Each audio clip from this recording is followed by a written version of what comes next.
قبل مٹی کس قسم کی تھی؟ اللہ رب العالمین نے ڈیٹیل سے بتلایا ہے، پورے ڈیٹیل سے. 7 لفظ اللہ رب العالمین نے استعمال کیے ہیں مٹی کے لیے.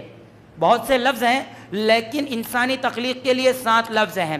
آج بہت کھل کے یہ بات کی جائے گی. آئیے، سب سے پہلے اللہ رب العالمین نے تراب کا ذکر کیا ہے. اللہ رب العالمین نے کہا کہ انسان کو تراب سے پیدا کیا ہے. تراب بھی مٹی کو کہتے ہیں. عربی کی یہ بہت بڑی خاصیت ہے، ایک لفظ کے لیے کئی معنی، ایک معنی کے لیے کئی لفظ اللہ رب العالمین استعمال کرتے ہیں. سب سے پہلے انسان سے جو کہا گیا وہ مٹی ہے، تراب ہے. اللہ رب العالمین نے قرآن مجید میں سورہ نمبر 3 سورہ ال عمران آیت نمبر 59 میں ارشاد فرمایا آدم علیہ السلام کے ذکر میں، ان مثل عیسیٰ عند اللہ کمثل آدم خلقہ من تراب. یقیناً عیسیٰ علیہ السلام کی مثال آدم علیہ السلام کی طرح ہے. آدم علیہ السلام کو تراب سے بنایا گیا، مٹی سے بنایا گیا. اللہ رب العالمین نے لوگوں کا ذکر کیا. لوگوں کا ذکر کرتے ہوئے لفظ تراب کا ذکر کیا ہے. سورہ حج سورہ نمبر 22 آیت نمبر 5 میں اللہ رب العالمین نے ارشاد فرمایا یا ایھا الناس ان کنتم فی ریب من البعث فإنا خلقناکم من تراب.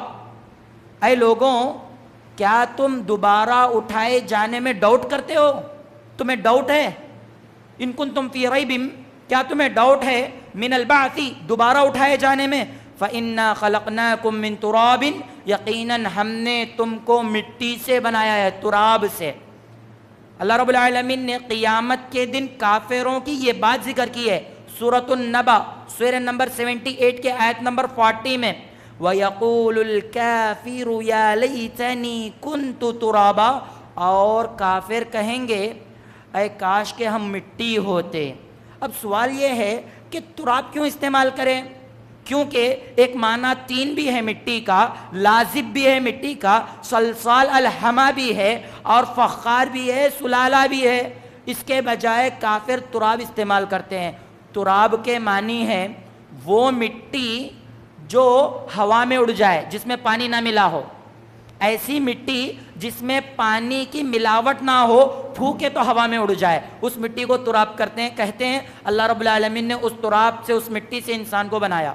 اس کے بعد نبی اکرم صلی اللہ علیہ وسلم نے ارشاد فرمایا، ابو ہریرہ رضی اللہ عنہ سے مروی ہے، ابو داؤد رحمہ اللہ نے اس حدیث کو ذکر کیا ہے. حدیث نمبر 5116 ہے. امام البانی رحمہ اللہ نے کہا اسنادہ صحیح. حدیث کیا ہے؟ نبی اکرم صلی اللہ علیہ وسلم نے ارشاد فرمایا الناس ولد آدم وآدم من تراب. لوگ پورے کے پورے آدم کے بیٹے ہیں اور آدم مٹی سے بنے ہیں. تراب معنی تو معلوم ہو گیا نا، وہ مٹی جو ہوا میں اڑتی ہے، جس میں پانی مکس نہ ہو. اچھا، ایک اور لفظ اللہ رب العالمین نے استعمال کیا، 3 لفظ استعمال کیا. یہ ہے وہ مٹی جس میں پانی مل گیا ہو، گیلی مٹی جسے کہتے ہیں، وہ مٹی جس کو گیلی کہتے ہیں.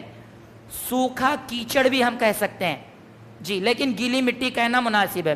اللہ رب العالمین نے ارشاد فرمایا وَبَدَأَ خَلْقَ الْإِنسَانِ مِنْ طِينٍ.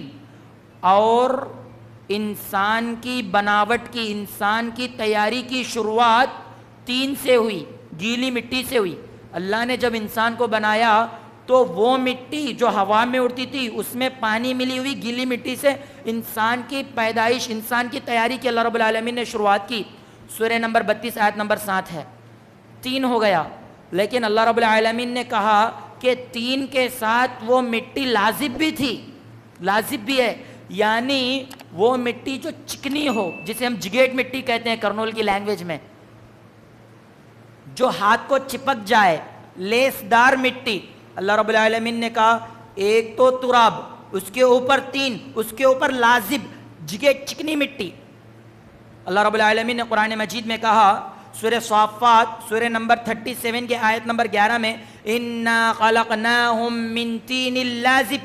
یقیناً ہم نے اسے جگیٹ مٹی سے بنایا ہے. اللہ اکبر. انسان کی یہ اوقات ہے، رینج کی بات کرتے ہیں، حیثیت کی بات کرتے ہیں، مقام مرتبے کی، رتبے کی بات کرتے ہیں. اللہ رب العالمین نے کہا جگیٹ مٹی سے بنایا گیا ہے تمہیں. فخر، گھمنڈ، غرور، انا، تکبر کرنے کی ضرورت نہیں ہے. اب اس کے بعد اللہ رب العالمین نے دو لفظ استعمال کیے ہیں، ایک حمأن، دوسرا صلصال۔ اللہ رب العالمین نے حما کا ذکر کیا۔ حما وہ مٹی جو گیلی بھی ہو اور بدبودار ہو، جس میں سڑی بو آتی ہو، ایسی مٹی جو بدبودار بھی ہو اور گیلی بھی ہو، کیچڑ کی مانند، یعنی کالا بدبودار کیچڑ یہ مٹی۔ 2009 میں کرنول میں فلڈس آ کر کے گیا، اس میں دیکھے کیسی مٹی تھی، بدبودار مٹی تھی، باقاعدہ دواؤں کا استعمال کیا گیا اس بدبو سے بچنے کے لیے، کیونکہ اسے بیماری آ رہی تھی۔ ہمارے سامنے زندہ مثال ہے 2009 کے پانی کو نہ مت بھولیے گا۔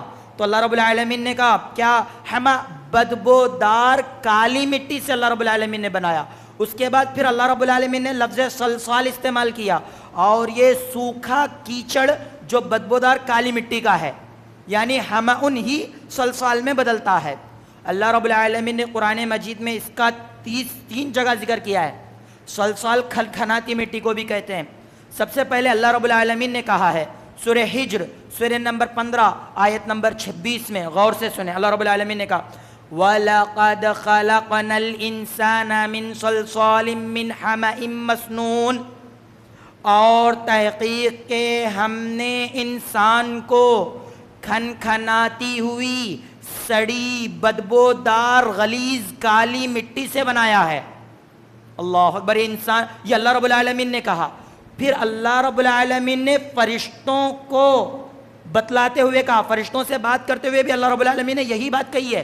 سورہ ہجر، سورہ نمبر 15 آیت نمبر 28 فرشتوں سے اللہ رب العالمین نے کہا وَإِذْ قَالَ رَبُّكَ لِلْمَلَائِكَةِ إِنِّي خَالِقٌ بَشَرًا مِّن صَلْصَالٍ مِّنْ حَمَإٍ مَّسْنُونٍ، اور یقیناً، اور جب آپ کے رب نے فرشتوں سے کہا، اے نبی اکرم صلی اللہ علیہ وسلم، آپ کے رب نے فرشتوں سے کہا کہ یقیناً خالق، میں بنانے والا ہوں، میں پیدا کرنے والا ہوں، بشرًا، بشر کو، انسانوں کو میں پیدا کرنے والا ہوں، من صلصال من حمأ مسنون، سڑی غلیظ بدبودار کھنکتی ہوئی مٹی سے۔